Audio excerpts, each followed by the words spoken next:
Hello and welcome to the Sisters for Fitness Wellness Show. I'm Stephanie Gaines-Bryant. Our guest today is Michele Wimbley, and she's with This and That Fitness. We're going to be talking about this and that this morning, Michele. Okay. I brought Michele on this morning to talk about senior fitness, that if you are over 60, it can be not the end, but the beginning when it comes to taking care of yourself, when it comes to being fit. I am not going to reveal how old you are, but I am here to tell you that you look great. Well, thank you. I'll just say that I'm almost ready for that red, white, and blue card. So, thanks.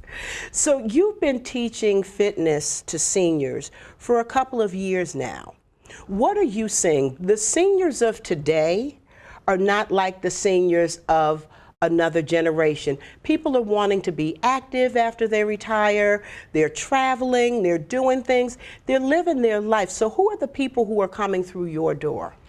The people coming through my door are people, retirees, and also people who are still working, and seniors, and other folks that have some physical ailments. Sometimes they're doctors. Doctors are really big now on referring their patients, seniors particularly, to take yoga, Pilates, and people who are just curious and know they need to move. So the good news is our seniors are reading, they're listening to TV, they're seeing that movement is critical. Sitting is not an option. It is not an option. And you can become sick sitting, or you're more likely to become ill sitting than you are if you are moving. That is true. How do the movements differ, or how do things vary when you're dealing with senior citizens? Are you doing something where it's more gentle, or well, it depends on the population. So you have some seniors who are super, super active. The one thing that I always try to do with my seniors is slow things down. So reaction time is a little different. Even when you're providing instruction, you need to slow it down, give a chance to process what you're saying. We go into whatever movement, whether it's yoga or Pilates or even weight training.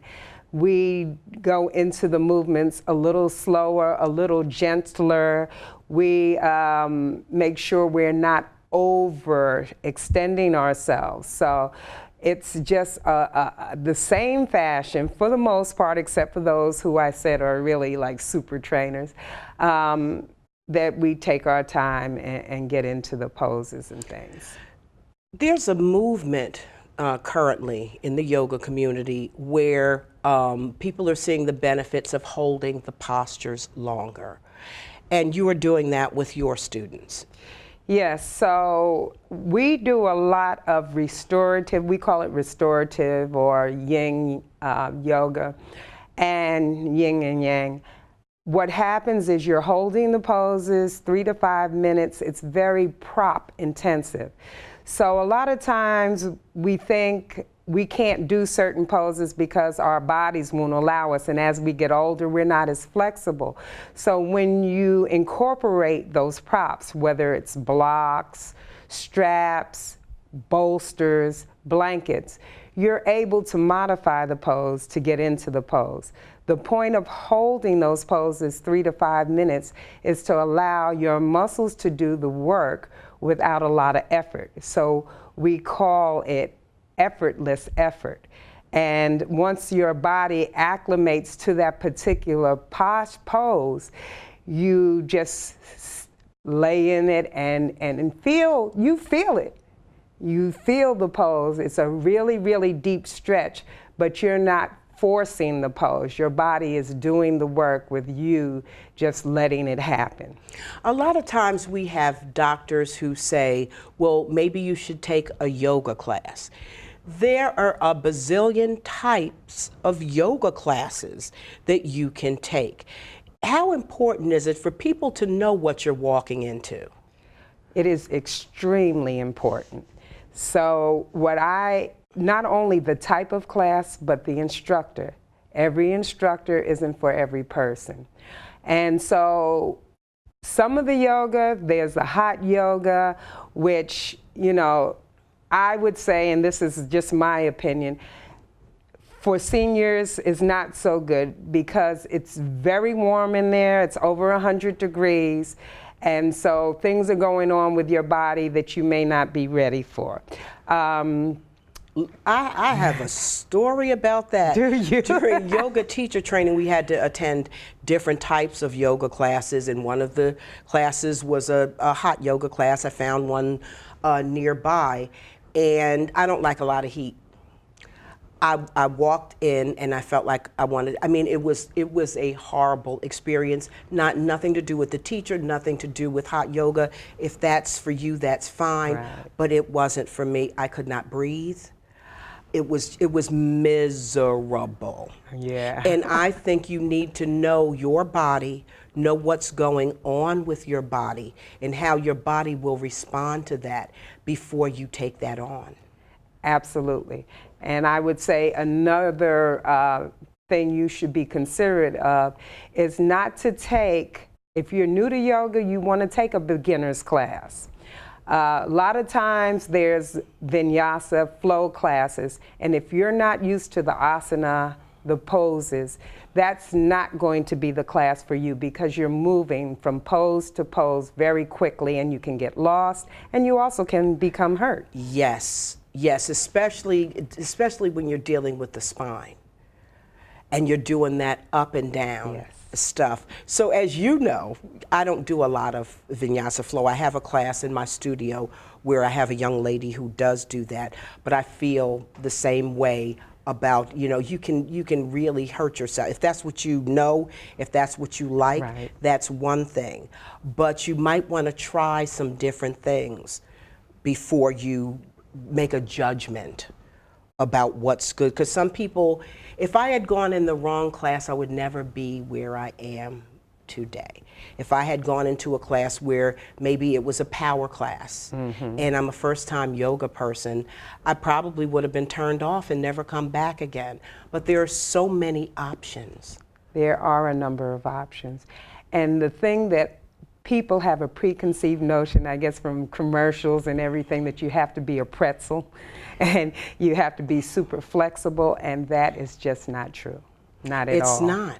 It's not. And flexibility will increase in time. Absolutely. You may walk in the door and you can't do much of a forward fold, or your flexibility is limited. Nobody's saying that in time you're going to be a pretzel, but in time your flexibility, if you are patient, will improve. Absolutely. And like you said, props are very important as well. You make sure that your studio has some props and alternative ways that you can do the postures. Absolutely, because when you have those alternative ways, you have success. And the worst thing in the world is to have someone come to the class and they don't feel that they've had that success because they'll never come back. Yes. Yes, and a lot of young instructors don't realize that. They want to show what they know.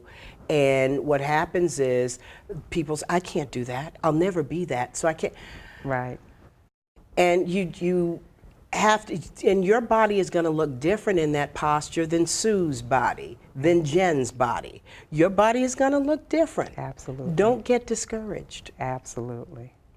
How did you start the fitness journey? You are a yoga teacher and you're also a personal trainer, and what else? I'm a certified Pilates instructor. I also teach some weight training, and I teach a boxing class. I have a certificate in Piloxing, which is Pilates and boxing. I do a variety of different things. I teach a bar class. I'm certified to teach bar as well, which is a combination of Pilates and ballet. The way I've always worked out, always. Even when I was in corporate America, I worked out. I was very dedicated, the old Bally's and those type of things. And you'll find a group of people when you go to the gym that are always there. And I was an early person, so I attended Bally's every day, 5 in the morning before I went to work. And one of the gentlemen who worked there said, you know, you should become a personal trainer. And I was like, I don't want to do that. And he said, you would really be good. I see you working hard. So he convinced me to do that. And Bally's had a special program, and I did it, and then I did nothing with it. But I had my training license, and then my sister-in-law was telling me, oh, you're always doing this cardio boxing. I told somebody you could teach it. And so she kind of threw me in there. And from that, I retired from corporate America, and I started doing my personal training. Things just fell into place. And then I was always going to yoga. Yoga was another venue I did all the time after work. And I said, I think I want to teach yoga. So I went on that journey, and that was it. I just started retiring, phasing into the fitness 24 hours a day, working more now than I did when I was in corporate America, and I love it. So what is your daily regimen? What do? You wake up in the morning and? I have a glass of water. Hydration is so important. First thing, glass of water. As a matter of fact, I just put the glass of water at the bed at night. So when I wake up, that's the first thing I do. And then I have my coffee, black coffee, and then I have breakfast. And I try to eat something healthy, have a protein. I like steel-cut oatmeal, boiled eggs, that type of thing. And then I stretch. Now, I may do the sequence a little differently. I may get up and have my water, coffee, and then stretch and eat. I always have my water first. Why water? I mean, we all know or you and I know the benefits of water, but why for you? Is that the first thing you grab? It starts my day. It's like it wakes me up. I'm always parched in the morning. I feel dehydrated. And getting that water, room temperature, into my body, it's like WD-40. It just gets you started. Gets me started. So it's really important. And we know it's important to drink water during the day. So it starts you on a positive note. And it's so good for your skin, for hydration. People, there are things that happen to your body when you're not getting enough water. Absolutely. So that's a great thing. And a lot of people have the argument of to stretch or not stretch in the morning. What's the benefit of stretching for you? So the benefit of stretching for me is to get my body moving. A lot of times we wake up in the morning and we're stiff. And when I'm saying stretching, so you don't want to hold your stretch. You want to do a dynamic stretch, which means that you're moving through your stretches. You're not just holding it steady. You've got a little bit of movement and then you stretch. So in yoga, we say like our cat and cows. We may do a little bit of that, a little twist from side to side, you know, extending our arms overhead, just getting that big stretch. When you wake up, you know how you yawn and you just stretch your body out. Those type of things, just to get your body going. What are the stretches you want to stay away from early in the morning? So I would say early in the morning,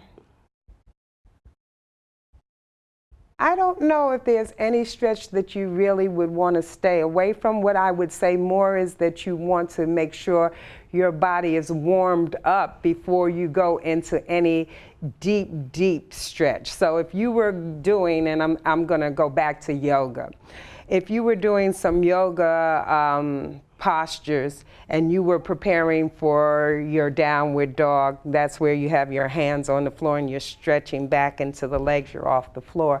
You might not want to do that until you do a couple of your cat and cows, articulating your spine. You do a couple of shoulder rolls.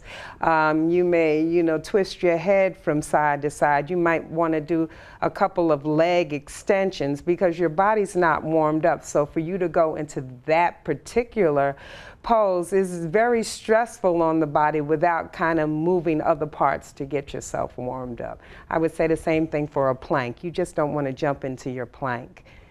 And you can injure yourself. Absolutely. If you do jump into something too quickly. Now, you also mentioned your diet, which sounds like you do the protein and carbs in the morning, the steel oats and the boiled eggs. And I try to have some fruit. I may not have fruit first thing in the morning. I might wait a little later, and that's just a personal preference. For me, and I always tell people you have to do what's good for you. I don't do any of those, what I call all the popular fad diets, and I do what works for me, but I try to eat a balanced diet. And I don't always. I love my cakes, you know, and I have those at times. But I always try to have a protein, a good carbohydrate.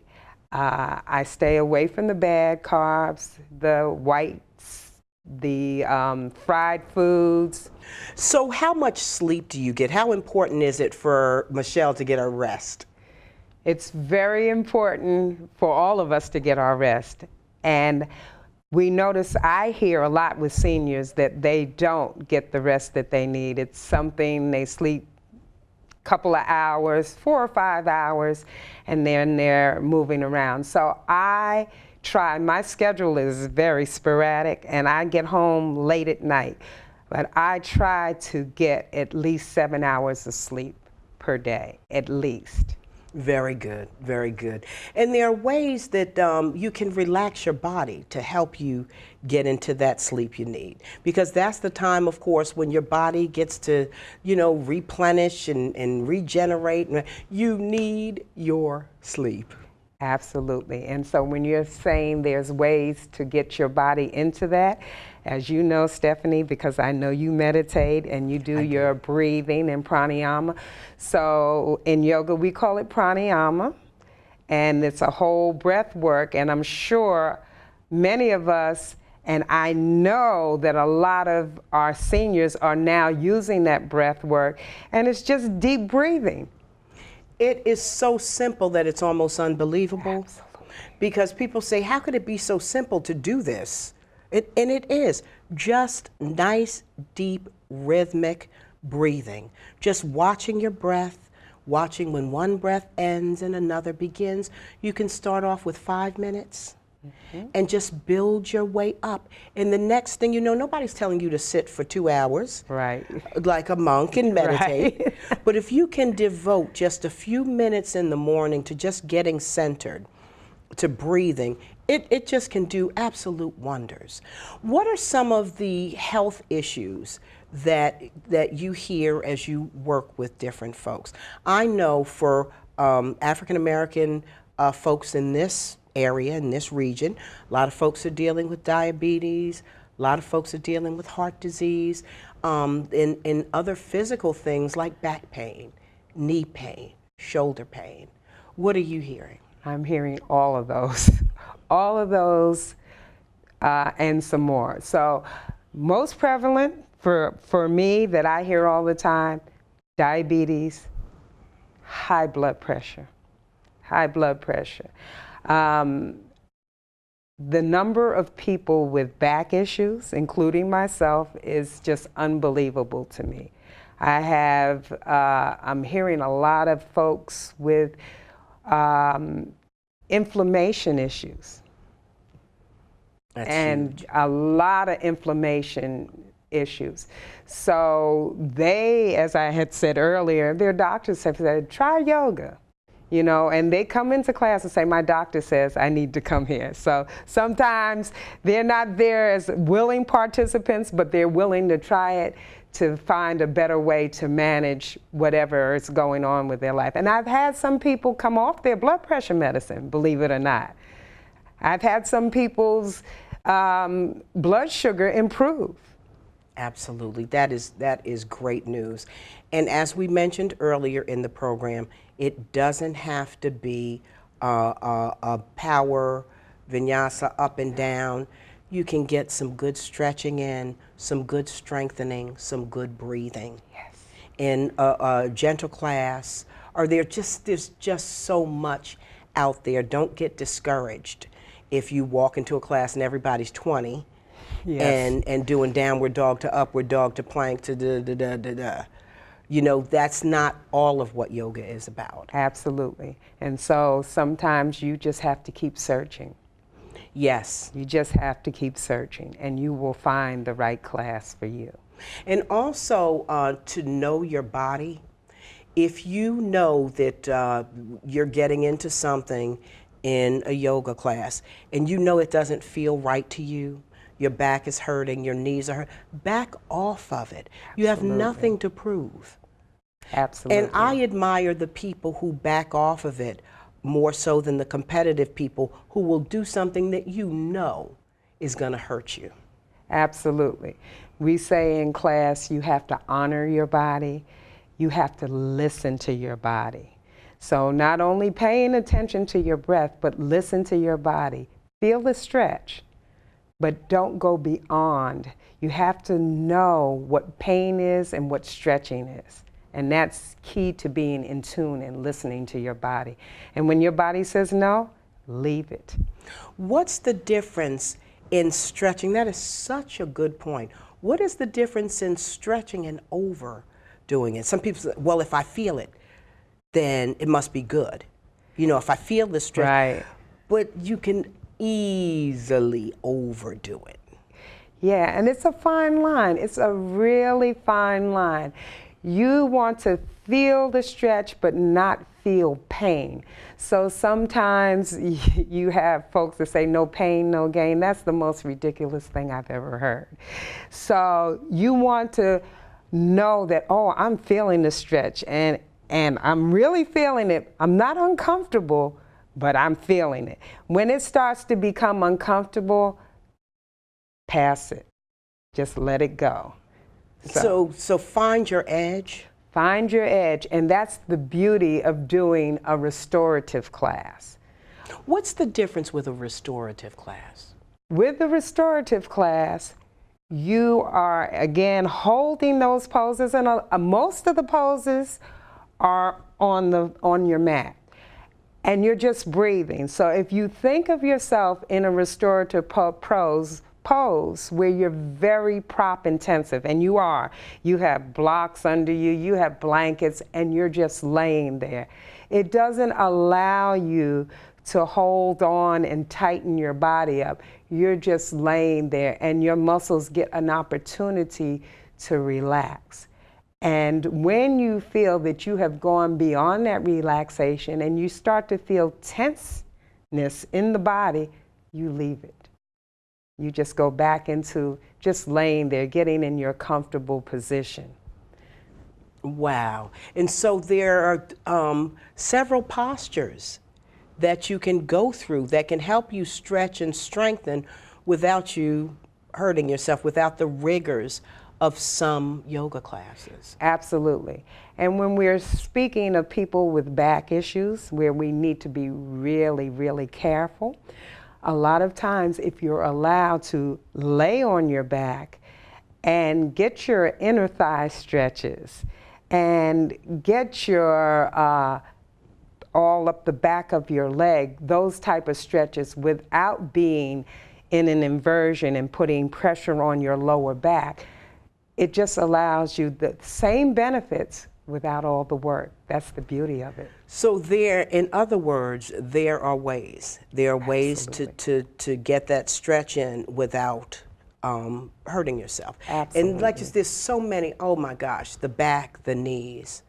You know, just The simple shoulders. things. Yeah, you can do, put an extra mat under your mat if you're doing things for the knees.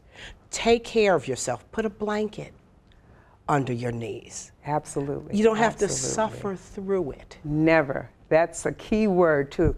What you said, suffering through it. That is a no-no in our yoga world. You don't suffer through anything. And you're right, you can use a variety of props. Sometimes we roll up an extra mat and put it under our knees when we're laying down. Michele, if there's some seniors out here who are interested in starting a new fitness regime, in getting healthy, and they're kind of not used to working out like us on a regular basis, what is your best advice to them? Well, my best advice would be to start moving. So when I say start moving, you can do simple things in your home. Start just walking back and forth.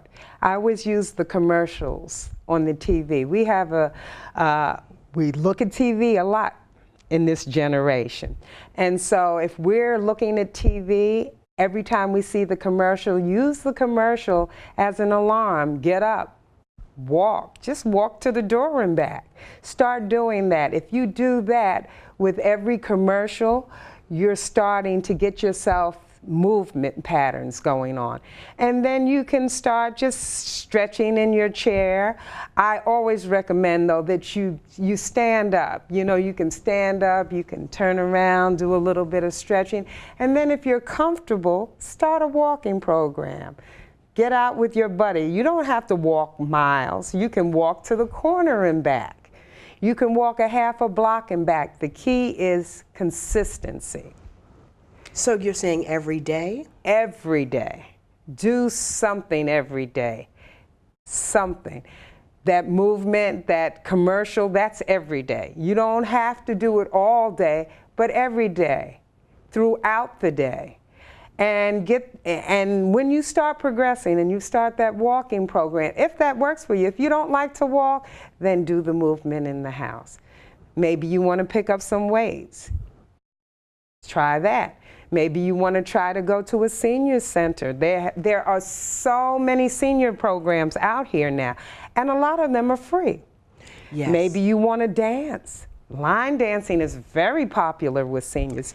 Do what you like, because if you don't, you're not going to do it. That is so key. Do what you like, and there is something.